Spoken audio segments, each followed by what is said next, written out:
മലപ്പുറം എടവണ്ണയിലും കൊണ്ടോട്ടിയിലും വൻ കുഴൽപ്പണവേട്ട. 2 പേർ അറസ്റ്റിലായി. ജില്ലാ പോലീസ് മേധാവി എസ് ശശിധരൻ ലഭിച്ച രഹസ്യവിവരത്തെ തുടർന്നായിരുന്നു നടപടികൾ.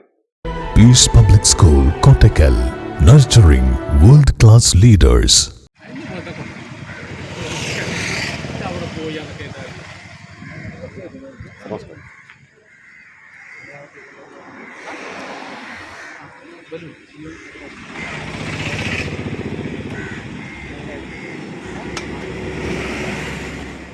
എടവണ്ണ പോലീസ് സ്റ്റേഷൻ പരിധിയിൽ കാരക്കുന്ന് എടവണ്ണ എസ്ഐയും സംഘവും നടത്തിയ പരിശോധനയിൽ 36,25,000 രൂപയുടെ കുഴൽപ്പണമാണ് പിടികൂടിയത്. വാഹനം ഓടിച്ചിരുന്ന മഞ്ചേരി കുരുവമ്പ്രം സ്വദേശി കുമ്മാളി അബ്ദുൽ കരീം എന്ന 60-കാരനെ കസ്റ്റഡിയിലെടുത്തു. ജില്ലയിൽ വിവിധ ഭാഗങ്ങളിൽ വിതരണത്തിനായി കൊണ്ടുവന്ന 22 ലക്ഷം രൂപയുടെ കുഴൽപ്പണവും ഏക്കപ്പറമ്പിൽ വെച്ച് കൊണ്ടോട്ടി എസ്ഐയും സംഘവും പിടികൂടിയിരുന്നു. വേങ്ങര ഇരിങ്ങല്ലൂർ സ്വദേശി പള്ളിപ്പറമ്പൻ മുഹമ്മദ് കുട്ടിയാണ് അറസ്റ്റിലായത്. പണം തട്ടാൻ ഉപയോഗിച്ച സ്കൂട്ടറും പിടിച്ചെടുത്തു. സീറ്റിനടിയിൽ രഹസ്യമായിട്ടായിരുന്നു പണം സൂക്ഷിച്ചിരുന്നത്.